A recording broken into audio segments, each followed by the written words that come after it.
Welcome back to Journey Map, the Craft&Crew podcast, where we dive deep into the leading minds behind the world's top creative agencies and industry experts. My name is Dave Hale, and today I'm joined by special guest Michael Johnson, CEO and founder of Johnson Banks. In this episode, we discuss the challenges in cultural branding, the importance of ideas over aesthetics, and Michael's insights on working in purpose-driven sectors. I hope you enjoy this conversation, and thank you for taking this journey with us today. Johnson Banks works with people who want to do big things like tackling hunger, fighting for an open internet, addressing child poverty, raising billions of dollars for innovation and education, bringing culture and enlightenment to the world, creating products that rewrite the rules of their sector, and helping ultimately to change minds and change lives. One of the most impressive agencies and one of the most impressive people we've had on Journey Map, Michael Johnson of Johnson Banks. Welcome. Lovely to be here. Thanks for having me. So where do we begin? So you have been an entrepreneur running your own agency for more than 30 years, 33 years, I think, actually, at this point.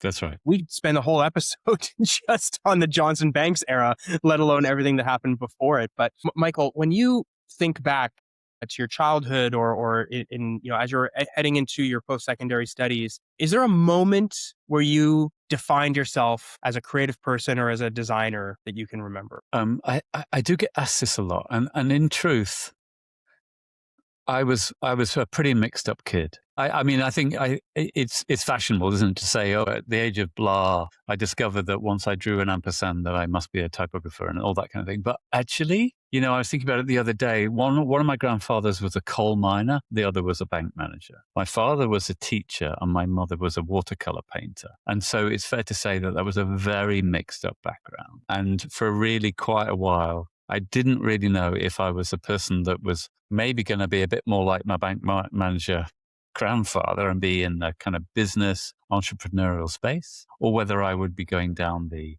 more academic space, or go to Cambridge or Oxford or somewhere like that, or would I go down, follow, I guess, a bit more in like my mother, who was a painter, and go that way. So I was a really mixed up kid, and it took me a really long time, well into my 20s, to be fair, to work out which way I should be going. Well, and the irony being that today you are effectively all three of those things mixed together. Well, indeed, yes. I'm a writer, a book writer, and I write as much brand narrative as I do create brand strategies. And fast forward 40 years and everything sort of slots into place. But, I suppose you're able to do multiple things and you're trying to, all I was really trying to do was work out. I had a feeling that I wanted to be good at something, but I didn't know what it was. And it does take a while to work that out. I mean, in a way, I was jealous and still am jealous of people who were much more focused and either knew they were a great historian or knew they were an ace graphic designer. You know what I mean? But the people that you've met on these calls and you hear about on podcasts who, like I said, had this flash of inspiration at age 7. And it was then that they knew, you hear those words, don't you? But no, mine was a much more torturous and long-winded journey, to be fair. Yeah. Well, I was kind of what I was getting at ultimately is the fact that you said, a grandfather, the bank manager, the kind of more business entrepreneurial side, mother, the watercolor painter, the creative side, and then father being a teacher, of which you are also a teacher now as well. So it's kind of funny to see all three of those paths coalesce on each other. Yes. Why get into this field in the first place? So as you were trying to find yourself, and like you said, it took into your 20s, but yes, what was the final kind of push that said, okay, this is, because you've been working for pretty illustrious design firms and then founding your own, of course. So what was the push into this space ultimately? I think I knew, even at college, I was starting to get interested in what was then called corporate identity and is now called branding.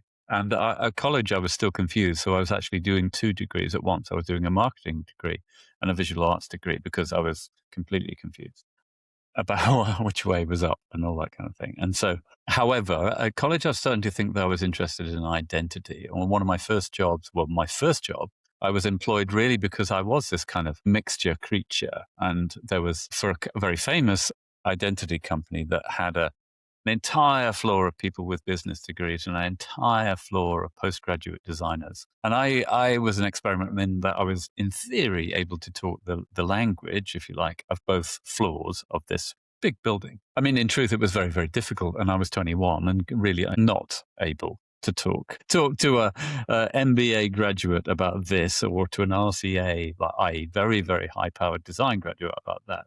But that was the idea. And as I got more and more interested in branding and identity, I suppose what I started to realize was maybe this was a way to bring these at least two sides of me together in the same thing, rather than having to choose. Now, that's not to say that at certain points over my life, I've had to concentrate.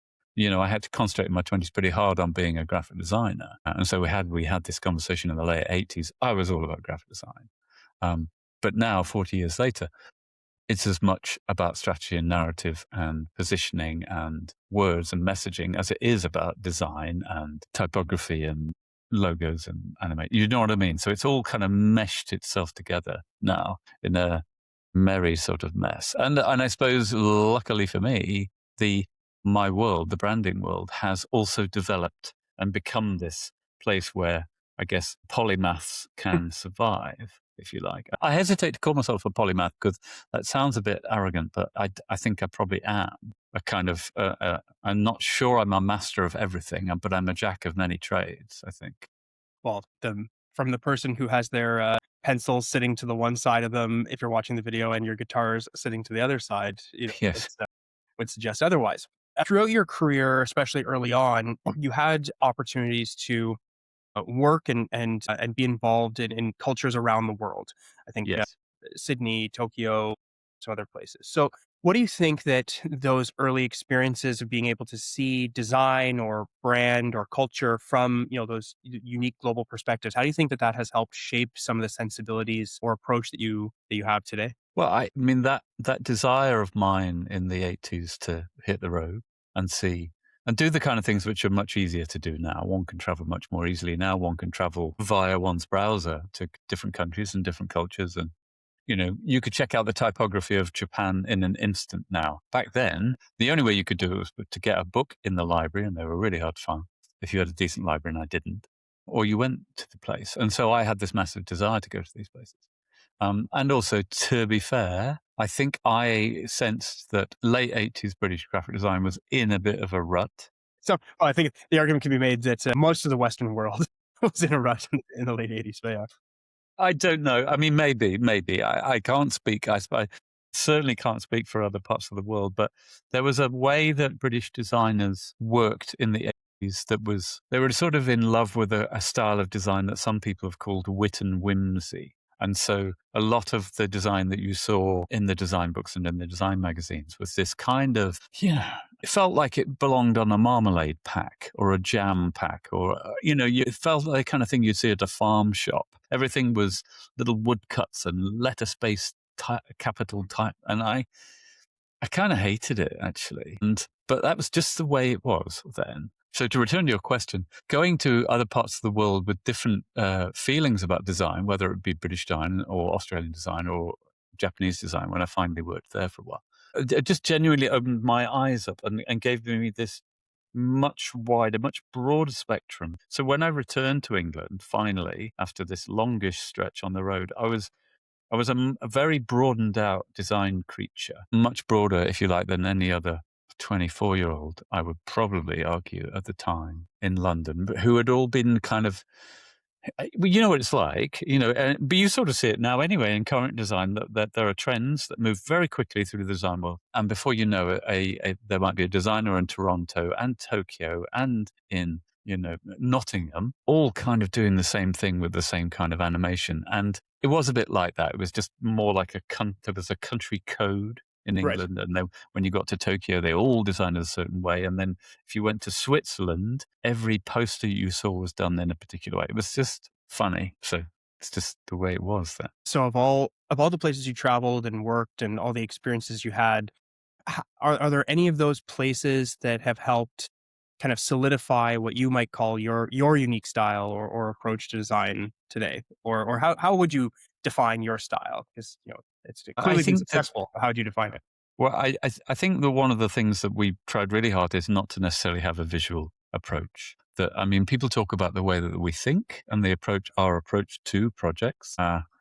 And I think that's fair. And so what we're trying to be known for and have tried to be known for is an attitude, a way of thinking, not necessarily an aesthetic. And that was partly driven by the fact that I don't think I was ever a designer led by a particular look. So if you like, I was starting my business in the 90s when most designers who made it as small companies or as individuals had a style. Yeah. So I don't know, you would have the typographer Neville Brody, who became very famous in the 80s. You had David Carson, became very famous in the 90s. And they had a way that you designed. And I couldn't necessarily quantify it, but I had a hunch that that wasn't necessarily such a smart move if you wanted to keep a company for a long time, and B, you wanted to do branding, because branding by definition, if you have the same style all the time, then you're giving every client the same look. Now, there are some companies who do that. Names will remain nameless, but I thought that that wasn't a particularly smart move. So, to sort of answer your question in a roundabout way, we've been determinedly anti-aesthetic in a way, and just to follow the idea. So the idea is everything for us. It would be very unusual for us to not have an interesting idea or concept at the core of everything that we do. It would be super unusual for us to say, well, this brand is all about this typeface and some color. Now, there are some designers who work like that. And maybe there's quite a lot of design like that at the moment, I would argue. But that's just not the way we are. There has to be a reason for everything that we're doing. And once we've found that reason, we will go all in on it. Whether it be writing a letter to the world for the University of Cambridge, or we've just done a really big university here in London called UCL, University College London, and we looked at the pillars of their building. I thought about the way that sunlight played across the pillars, and that became this kind of rippling idea that then infused its way all throughout the scheme. So that's just the way we are and the way that we work, and it will change every time, every client. We change so often that we rarely use the same typeface twice, for example, because once you've used it for one client, you kind of think, well, that's the voice of that client, and I should find a new voice for my next client. In 1992, you found the business. Yes. You put that grandfather's hat on and say, I'm now going to enter the business world and the entrepreneurship world. What was what were the events happening in 1992 in your life that it was the right time for you to break it on your own? Well, in my case, I think, I had said this before, but it's still relevant, which is that I kind of had my eye on being 30 as a kind of broad target for when I might do my own thing. But I'd had a lot of jobs in the 80s. CV looked messy. So I kind of started ahead of schedule. Really, I had a business partner, Tom Banks, for a few years, who was on the business side, and he brought some clients with him, which was useful. A couple of years. We didn't really get past about the third year mark for all sorts of reasons, but that's where we were, and we were a small graphic design company just trying to put ourselves on the map, coming out of a recession, certainly here in the UK. So that was, well, in theory, that was a messy time, but often in practice, what happens in recessions is that little small companies start in recessions for all sorts of reasons. And because of lower overheads and probably nimbleness and keenness, they can maybe roll with the punches in the way that companies of 40, 50, 60 people struggle to, historically. So the recessions have a funny effect on the creative economies of countries. And often it's to create these little micro companies that then build upwards and then get slaughtered by the next recession, and it goes in a kind of loop. But that's who we were in the 90s. Yeah. Small, trying to make a name for ourselves. So in my intro of the agency, I was, focused on, you work in, let's call them very purpose-driven sectors, and very purpose-driven work. Was this always a part of the mandate, of the vision of the agency, or of the firm, or was it just over time you drifted into these categories, and as maybe with age and more world experience, you said, okay, now we're going to define ourselves there, or was this always a mandate from the beginning? Well, we noticed that from the beginning, I and the designers were much more energized by cultural, educational, not-for-profit projects. But certainly at the time, it would have been very difficult to run an agency just on those kind of projects. We had some blue chip clients, especially in the 90s, and I think in essence, they kept us afloat. Then in the noughties, we started to do more branding projects. We sort of graduated from being a graphic design company into a branding agency. It takes a while, or it took a while back then, maybe quicker now, but then there was almost like you had to prove yourself in graphic design before you could graduate, kind of. And then we started to do bigger and bigger branding projects, including some charities. And I think in retrospect, we were slowly pivoting anyway. We were increasingly doing less blue chip projects and doing more major charities. We did 3 or 4 big British charities in a row at a time when people didn't generally do them. Big agencies tended to just leave charity projects to freelancers on their kitchen table, really, and or we don't want anything to do with that, and they wouldn't touch them. But we were really happy to do it while still doing cultural projects. And then about 15 years ago, it became so evident that this is where we were and this is who we were, that we sort of thought, well, maybe we should just tell people that's who we are, and we trying to do great work for good people, and just be honest about it. A few people said that we were mad, that we wouldn't get any work. But actually, in a funny sort of way, the reverse is true. Once people know you for being purpose-driven and not working with social impact and not-for-profits, what have you, that then increases your likelihood to get the next project. Because if you've done, as we have done now, 5, 6, maybe 7 projects in the climate and environmental space, we are now really well placed to get the next job in that place. We have done multiple projects in education, universities, whether it be fundraising or branding, and then the next big project that comes up in that area, we're really well placed. It does mean that we don't do big, FMCG packaging projects, and we don't do banks, we don't do fintech, we don't do crypto, but I don't want to do any of the things I just said. Just not interested. Couldn't give a shit about crypto. I really couldn't. And fintech can go eat itself as far as I'm concerned. I just don't want to do it. So there's also these spaces are like many industries, but I personally have found that those for-purpose, nonprofit, social impact areas, the level of positive nepotism that happens within them is quite solid. So, Yes. people kind of stick within the space once they're in it, and as they work their way up their career, they may have worked That's with true. you at Yes. at one place, and then they go and take the the more senior job at the next place. Although And I would argue that kind of happens in any industry. People, once they get known within what do you call it, a vertical, they acquire a reputation in the vertical, and then, so the people who've done lots of fintechs and crypto, God help them, will get more fintech and crypto projects, yeah? Because they have proven themselves in that. And that's the same. I just avoid those verticals and work in the verticals that I'm interested in. of all these incredible projects that you have taken on, is there a standout? Is there the one that you think defines Johnson Banks the most in terms of, like you said, you don't necessarily have a defined style, but you do have a defined process, and obviously kind of these defined interests in what you want to be known for. So someday, whenever it is that you decide to retire someday, which maybe that will be never, and you Maybe. look back on your career, is there a project that you say that is what I'm most proud to be known for? I think at the moment there are a couple. There's one, a project that we did for the University of Cambridge about a decade ago, where they asked us to help them raise funds, as a lot of the big universities do.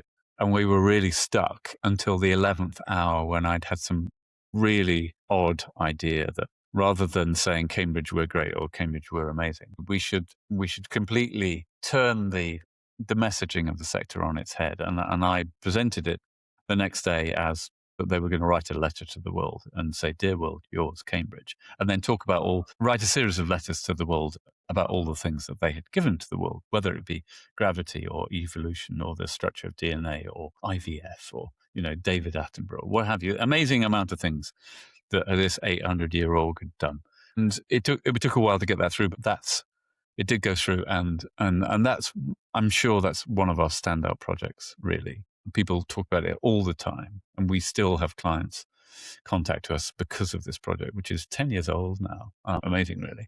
The other project I think which is very close to my heart is a project, I don't know how much of our work that you know, but for the listeners/viewers, it's a project for a famous site of a radio telescope in the north of England, in Cheshire, just south of Manchester, actually, which is called Jodrell Bank. And it's the famous thing about Jodrell Bank is they built this massive radio telescope, at the time, one of the biggest in the world, in the 50s. The guy who ran it, Bernard Lovell, persuaded the British government to fund this massive radio telescope that then became, if you like, Britain's entry into the space race, because it could track, not only could it track pulsars and the space of the universe, but it could also track the space race, which then followed in the 60s. So the work we did for Jodrell Bank has this has this really unusual symbol that turns and spins in space, much like the famous radio telescope, which is called the Lovell telescope, does. And so this idea of this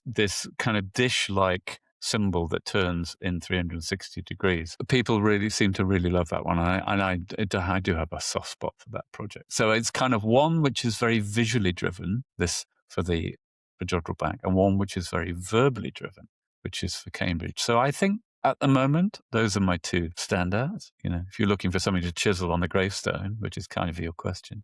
You've made mention to the industries that you don't have an interest in working in. What are the spaces that you have not tackled that you have great interest in? And if there was someone listening to this podcast who's the marketing vice president at such and such industry or organization, who would it be for you that you would love to tackle? I mean, well, funnily enough, someone was asking me about this the other day. A few years ago, we did a sports and Olympics museum in the Middle East, and that was difficult. It was quite fraught with challenges, shall we say. But it did make me think that it would be really interesting to do an Olympics. Now, though, doing Olympics is very hard, and everybody wants to do it. They only ever give it to the local designers of the local city. And so I think it's a while until London will do the Olympics again. So that's probably a bit of a long shot. We did the famous language learning app, Duolingo, a few years ago. And that made me wonder if it would be, and that Duolingo is a fascinating brand. And I always wondered whether it'd be interesting to do something of the global reach of an org like that. We're in the process of doing a couple of really big museum networks in the UK, which has kind of rebooted my enthusiasm for the cultural sector. Cultural sector is very hard to get projects in because, of course, every single design and branding agency wants to do a museum rebrand. It's the holy grail, really, for most graphic designers. Now, as luck would have it, currently we're finishing one and we're in the midst of another. By January next year, we'll have done these two quite big museum networks in the UK, and that has made me think I'd love to do more of that and maybe internationally. Yeah, so there's lots of things one would like to do, but I have actually learnt in a way that, to your point, actually 5 minutes ago, that because the worlds that we work in, these, whether it be cultural or environmental or philanthropic or not-for-profit, because people tend to move in their own little worlds, we often get referred within. And so that thing about I'd like to do this, I'll go and pursue that. In a way, it's self-fulfilling because if you do enough work in a sector, chances are someone's going to ring you.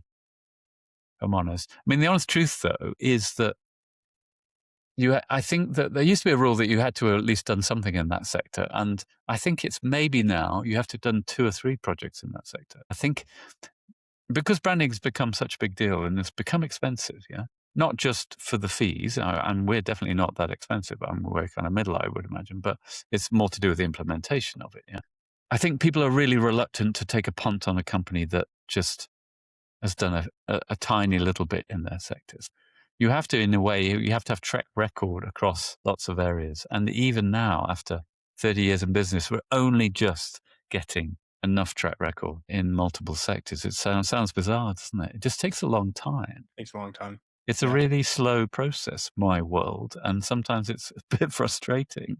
It's really hard to fast forward through those stages, if I'm honest. One, what I've always struggled with is this idea of you have to have three sample projects in that space to be credible. But where do you get those sample projects from in the first place? This is discuss. Exactly. Yeah.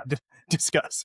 Discuss. Exactly. You said something interesting that as you said it, I did realize that several guests we've had on, especially even just recently, also more from kind of the design background turned agency operator or owner. There are a lot of very talented designers with stops at museums on either as clients or client side, MoMA and others that we've featured recently. So what you said, that it's the holy grail. We did. So why? Why do you feel that way? Why is the holy grail? Why is getting a brand project for a museum the holy grail, as you said? It's a good question. I think because maybe because there's more chance of there being longevity. Yeah. So in the mid 80s, 86, French, maybe he's Swiss actually. I was about to say French. I think he may have been Swiss. Designer called Bruno Monguzzi designed the logo for the Musée d'Orsay in Paris. and I don't know if you know that it's a bit geeky, this, sorry, but it's a really beautiful logo. There's an M and there's a bar and a big O, and on one side there's there's an apostrophe, and it's basically, in French you'd say musée d'Orsay, and the D would then run into Orsay. Yeah, I'm like, gosh, this is hard to do. Yeah. No. Verbally. Much easier. But so what he'd done is got the M, the D, and the apostrophe and the O, and this beautiful symbol, which they still use. I checked the other day, actually.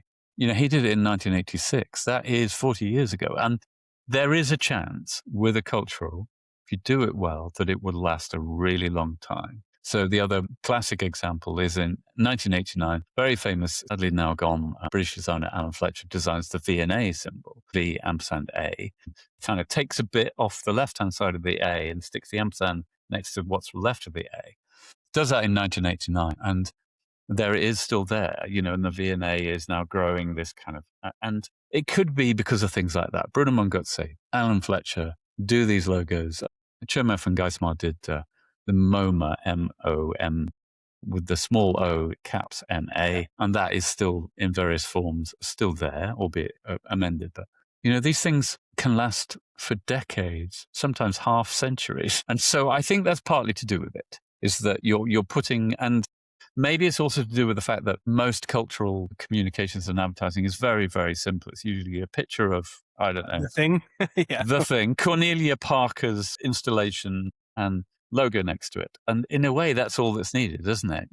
The thing, where it is. And the communication is so simple, nearly always. And that is the irrefutable logic of that is really hard to argue with. I suppose other people might argue that they'd like to do the next Nike or the next Adidas or the next Asics. But if you think about those three examples, they were all designed right at the beginning of the organization and it's just been tweaked and twiddled ever since. I guess people would maybe want to do the next Apple and this, that, and the other. But again, these are organizations that have had logos that have lasted for a really long time. So I would argue the cultural is something that arguably puts the designer into the pantheon, in theory, the canon of the great logos of all time, because we all want to do the equivalent of Musée d'Orsay or the equivalent of V&A or the equivalent of MoMA.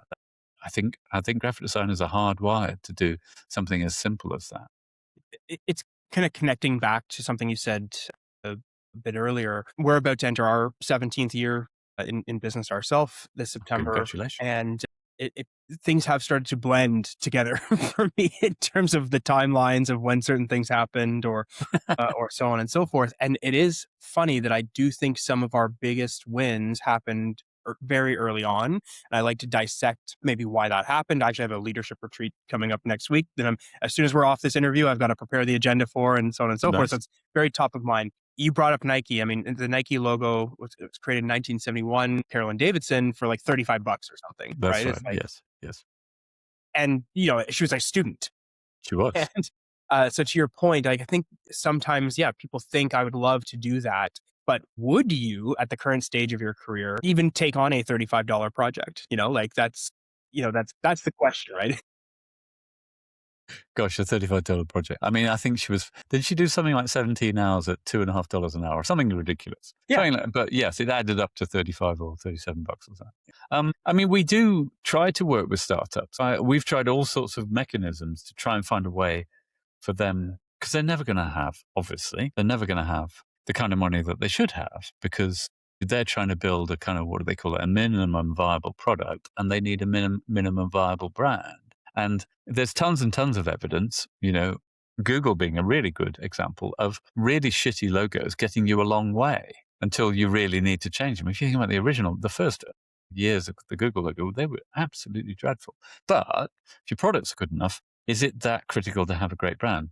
What we've tried to do with people who have wanted to build branding in from the beginning is we've tried to find ways either to have stage payments. We've taken equity. We did one project a while ago where we basically said, well, we will charge you essentially if you hit your final round of funding, we'll bill you another 25% of the project, But that's dependent on you being successful enough to get 3 years in. And so you have to wait a while for that Well, last 20 or 30 grand, you know. Michael, I'm pretty sure we still have 2 or 3 safe investments, if you're familiar with the idea of a safe. Yeah, But, yeah, it's, who knows when they will ever emerge, into yeah, something from the yeah. past, but And of course, I always made the wrong decision. I always offer equity to the company that goes under, and just mm, do at 30% what I should fees the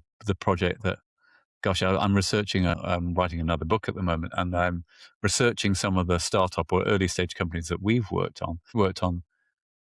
We worked on a famous kind of food replacement brand over here that ended up being valued at 230 million within. No, sorry, valued at 150 million within 3 years. right, yeah. We so should have done that for equity, but it's so hard to know, isn't it? You Yeah, my version of this, story, there's a friend of mine, a tech startup, sublet out our office from us because we are like, "Hey, most of our team is virtual now." We were really not using the space, and so, yeah, we sublets it out. My wife actually says to me, like, "Well, why don't you just, instead of taking cash from them, why don't you just ask for equity?" It was 2-year deal. It would have been, like, basically $250,000 in equity that could have been taken in the business in exchange for it, and, at the time, I was like, "You can never know with these startups, and I would rather just actually have the money." And now these guys are, like, very clearly on, like, a unicorn run. So, yeah, oh, it's like, yeah, the AI that's startup, of annoying, course. isn't But it? so yeah, Yeah, I do sit around being like, I think that 250K would be worth like quite a lot now. Anyway, so yeah, you never know. But that's the point is after 17 years, I've had, we've done that model other times before and have nothing to show for it. So you never know. yeah. You did touch on what I wanted to get to last with our time together. Mm, Your writing mm. and the books that you've written are fairly well known. So what? And you have a new one I'm going to get to in a second here. But what inspired the writing process? When did you say I've been doing branding long enough? I think it was the branding in 5.5 steps. Your first book, I think. Yeah. I know actually. My writing journey, I suppose, started in the 90s, where I seemed to be able. I thought that maybe I could write, and I hadn't really discovered that ability until about then. So what would I have been? I had been in my late 20s, early 30s, and I started. So I started writing for the design magazines over here, Design Week and Creative Review, which were the design magazines of the time. And I enjoyed doing that. I kind of trained myself to write these kind of 700-800 word articles. And that was kind of fun. And then I sort of got to the end of the 90s and I started to think that maybe that I had a book idea. And I went to see a friend of mine who was a very well-known writer. I presented this idea to him to get his views. And it was an idea about the common problems that people solved in communications. I'd kind of talked about how we, Johnson Banks, had solved this problem over a few pages. And then I'd said that at the end of each chapter, there would be a case study by another designer of how they solved an analogous problem. And this friend of mine, Jeremy Myson, very good writer himself, said, this is a really good idea for a book, the idea of identifying all these problems and how people solve them. The problem is you based it on your work and people might see it as a vanity book. So why don't you completely reverse the relationship and make this book about other people's problems that they have solved?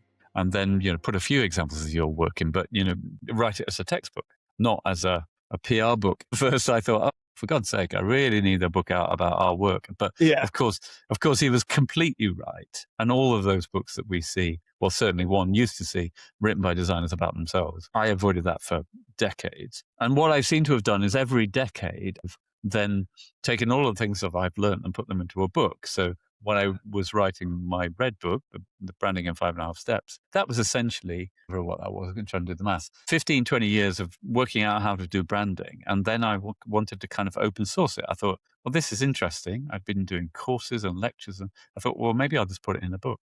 As you probably know, there's tons of books on strategy and tons of books on design, but very few books that talk about both things at once. Literally, you could have these piles of books on either side, but very few books in the intersection. So that book really is about the gap in the market and actually has sold and sold and sold for 12 years or something. And then I wrote another really quick book about having idea. Just before COVID, I wrote a little green book, how you have ideas and how you have more ideas. Now I'm writing another branding book a decade after my red one. And this time around, given that I'm older and a little bit grayer, I am basing it on our projects, but I figured time has come, really.